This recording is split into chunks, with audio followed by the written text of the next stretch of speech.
បាទនេះខ្ញុំចង់ចែករំលែកអំពីរបៀបគ្រប់គ្រងសិស្សតាមរយៈការប្រើប្រាស់នៅ system មួយគេឲ្យឈ្មោះថា daily scoring sheet តារាងពិន្ទុប្រចាំថ្ងៃអញ្ចឹងតើយើងគ្រប់គ្រងសិស្សដោយរបៀបណាដើម្បីឲ្យសិស្សនឹងចូលរួមគ្រប់ទាំងសកម្មភាពមានវិន័យល្អថ្នាក់រៀនមានសណ្ដាប់ធ្នាប់ឥរិយាបថសិស្សនៅក្នុងថ្នាក់ហ្នឹងគឺងាយស្រួលក្នុងការគ្រប់គ្រងហើយសិស្សមានការចូលរួមយ៉ាងប៉ុផលអញ្ចឹងនៅក្នុងនេះគឺជាតារាងពិន្ទុប្រចាំថ្ងៃសម្រាប់ថ្នាក់ទី7បាទចំណេះទូទៅភាសាអង់គ្លេសអ្វីដែលខ្ញុំធ្វើគឺជាក់ស្ដែងថ្ងៃនេះគឺជាថ្ងៃទី2នៃខែ December អញ្ចឹងខ្ញុំបានកត់បន្ទុកចូលហ្នឹងគឺចំនួន2ថ្ងៃកន្លងមកហើយអញ្ចឹងរាល់សកម្មភាពឬក៏រាល់ការចូលរួមរបស់សិស្សមិនថាការសម្អាតថ្នាក់ក្តីមិនថាការយកចិត្តទុកដាក់ស្ដាប់ក្តីមិនថាការចូលរួមឡើងដោះស្រាយលំហាត់ក្តីឬក៏ឆ្លើយសំណួរក្តីគឺយើងតែងតែយកចិត្តទុកដាក់ឬក៏លើកទឹកចិត្តសិស្សតាមរយៈការដាក់បន្ទុកឲ្យសិស្សហើយការដាក់បន្ទុកទៀតសោតហ្នឹងគឺយើងអត់ឲ្យបន្ទុកច្រើនពេកទេបាទហេតុអីគឺដើម្បីកុំឲ្យវាមានគម្លាតបាទគម្លាតខុសគ្នាឆ្ងាយពេកឧទាហរណ៍ថាយើងសំណុំមួយហ្នឹងយើងសម្រេចថាឲ្យ5បន្ទុកបាទដល់ពេលសិស្សហ្នឹងគាត់ឆ្លើយបាន5សំណួរជាប់គ្នាគាត់បាន25ដោយឡែកសិស្សផ្សេងទៀតគឺអត់បានឆ្លើយគឺខុសគ្នា25បន្ទុកបាទឃើញច្រើនទេបាទអញ្ចឹងឧទាហរណ៍ជាក់ស្ដែងឧទាហរណ៍ថាខ្ញុំបានឲ្យសិស្សមើលវីដេអូមួយពាក់ព័ន្ធជាមួយនឹងការដោះស្រាយលំហាត់ដោយប្រើអានុគមអញ្ចឹងខ្ញុំបានឲ្យសិស្សមើលវីដេអូហ្នឹងបន្ទាប់ពីមើលវីដេអូនឹងរួចហើយខ្ញុំបានសួរសិស្សបើសិស្សណាគាត់ចាំពាក្យណាមួយដែលដកស្រង់ចេញពីវីដេអូហ្នឹងជាពាក្យប្លែកពាក្យថ្មីពាក់ព័ន្ធជាមួយមេរៀនហ្នឹងគាត់ទទួលបាន1បន្ទុកបើសិនជាគាត់អាចចាំ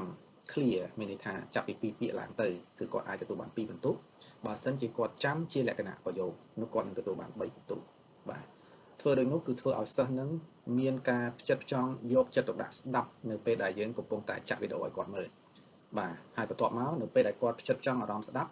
់មានន័យថាគាត់យកចិត្តទុកដាក់ស្ដាប់បាទយើងមិនចាំបាច់ទៅស្រែកឲ្យគាត់ថាអូបងប្អូនត្រូវស្ដាប់ណាពេលដែលអ្នកគ្រូបញ្យល់ពេលដែលលោកគ្រូបញ្យល់បងប្អូនត្រូវស្ដាប់យើងមិនចាំបាច់ប្រាប់អញ្ចឹងទេបាទយើងគ្រាន់តែប្រាប់ថាប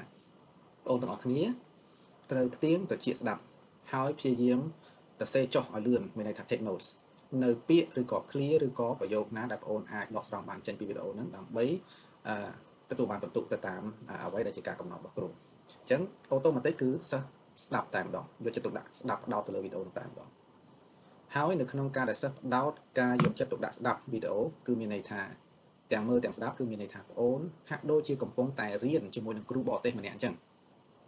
តែខ្ញុំតែងតែឲ្យនិយមន័យថានេះគឺជាការបង្រៀនបែប hybrid មានន័យថាបែបរៀនជាមួយគ្រូខ្មែរប៉ុន្តែលក្ខណៈបរទេសបើសិនជាយើងជាគ្រូខ្មែរហើយយើងអត់សូវចេះនិយាយភាសាអង់គ្លេសបានល្អដូចជាគ្រូបរទេសទេយើងឲ្យសិស្សផ្ដោតអារម្មណ៍យកចិត្តទុកដាក់ស្ដាប់ការបញ្យល់ការប្រាស់ប្រាស់ពាក្យពេចន៍ផ្សេងៗដែលតាក់ទងជាមួយនឹងប្រធានបទហ្នឹងតាមរយៈការមើលវីដេអូបន្ទាប់ពីបងប្អូនមើលហើយបាទបងប្អូនត្រូវប្រាប់មកយើងវិញប្រាប់មកគ្រូវិញថាបងប្អូនរៀនបានពាក្យអីខ្លះ clear អីខ្លះនិងប្រយោគអីខ្លះឃើញទេបាទត្រង់ចំណុចនេះគឺព្រួយមួយបាញ់បានសត្វពីរបងប្អូនបានទាំងបន្ទុកបានទាំងចំណេះហើយលោកគ្រូអ្នកគ្រូមិនចាំបាច់ហត់ត្រៀមមេរៀនឲ្យច្រើនគ្រាន់តែរៀបចំវីដេអូមួយទៅបានដែរបាទហើយខ្លួនជាអ្នកដើរតួដឹកនាំការបង្រៀនតាមរយៈការឲ្យសិស្សមើលវីដេអូបាទនេះគឺជារបៀបដែលខ្ញុំធ្វើហើយខ្ញុំតែងតែកត់បន្ទុកចូលនៅក្នុងតារាងហ្នឹងប្រចាំថ្ងៃឧទាហរណ៍ថាយើងមានពីថ្ងៃច័ន្ទរហូតដល់ថ្ងៃសុក្រសៅរ៍អាទិត្យយើងមិនចាំបាច់ដាក់ទេនាំជាតារាងអញ្ចឹងចាប់ពីច័ន្ទដល់សុក្រទៀតច័ន្ទដល់សុក្រច័ន្ទដល់សុក្រហើយច័ន្ទដល់ពុធព្រោះយើងចប់ផ្ដាច់ខែទៅថ្ងៃពុធបាទហើយយើងទៅតាមមកបន្ទាប់មកនៅពេលដែលយើងដាក់បន្ទុកហើយយើងអាសាបង្ហាញទៅសិស្សផងថាសិស្សណាបានបន្ទុកបានជាក់ស្ដែងដូចជាបងលីហូបាន7បន្ទុកទូចវឌ្ឍនៈបាន10ដល់ពេលគាត់ឃើញអញ្ចឹងឃើញថាបន្ទុកគាត់បដិញគ្នាប្រកាត់ប្រកោយធ្វើឲ្យគាត់ហ្នឹងគឺប្រឹងរៀនខំយកចិត្តទុកដាក់ស្ដាប់ជួនកាលទៅផ្ទះវិញបងប្អូនអាច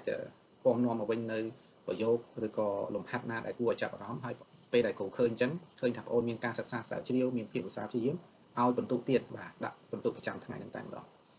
បាទតែអញ្ចឹងទៅគឺបងប្អូនធ្វើអីក៏បានបន្ទុកដែរហើយនៅពេលដែលគ្រូមានភាពជាប់លាប់នៅក្នុងការដាក់បន្ទុកឲ្យសិស្សធ្វើឲ្យសិស្សខ្លាយទៅជាសិស្សដែលមានទម្លាប់ល្អសូម្បីកិច្ចការផ្ទះក៏ដោយគាត់អត់ហ៊ានទម្លាក់ដៃចោលទេគាត់ខ្លាចចាញ់គេជាពិសេសនៅពេលដែលលោកគ្រូអ្នកគ្រូបង្ហាញនៅបន្ទុកសរុបជារៀងរាល់ចុងម៉ោងបាទនេះគឺជាវិធីសាស្ត្រគ្រប់គ្រងសិស្សដោយមិនបាច់ហត់មាត់បាទធ្វើអីក៏ដោយគឺយើងយកតារាងបន្ទុកមកនិយាយតែអ្នកណាអត់ធ្វើយើងប្រាប់ម្ដងប្រាប់ជាលើកទី2ជាការពមៀនលើកទី3យើងតាក់ទងទៅណាព្យាបាលឧទាហរណ៍ពាក់ព័ន្ធជាមួយនឹងកិច្ចការផ្ទះអីជាដើមมันអាចបណ្ដោយឲ្យក្មេងភ្លេចធ្វើកិច្ចការផ្ទះជារៀងរហូតហើយក្មេងវក់ហ្គេមលក្ខណៈក្មេងវក់ហ្គេមអត់ធ្វើកិច្ចការផ្ទះហើយគ គ្រូក៏អត់បានផ្ដល់ដំណឹងទៅដល់អាណាព្យាបាលអត់ដឹងលោកតែបានដឹងគឺហួសពេលបាទ